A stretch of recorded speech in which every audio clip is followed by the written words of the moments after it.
اجاڑے جو باغ وہ مالی ہو نہیں سکتا، بھونکے جو عثمان کو وہ حلالی ہو نہیں سکتا۔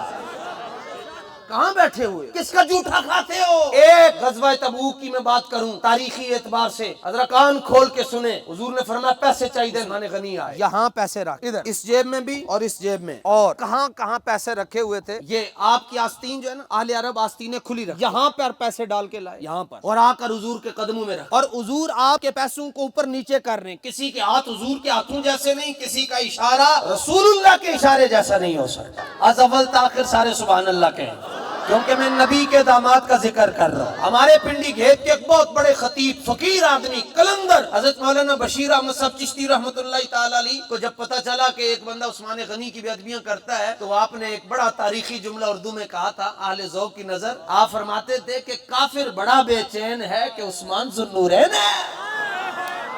اور ایک نے یہاں پاکستان میں بھی بکواس کی تھی، اس کو فقیر نے عرض کیا تھا، اجاڑے جو باغ وہ مالی ہو نہیں سکتا، بھونکے جو عثمان کو وہ حلالی ہو نہیں سکتا۔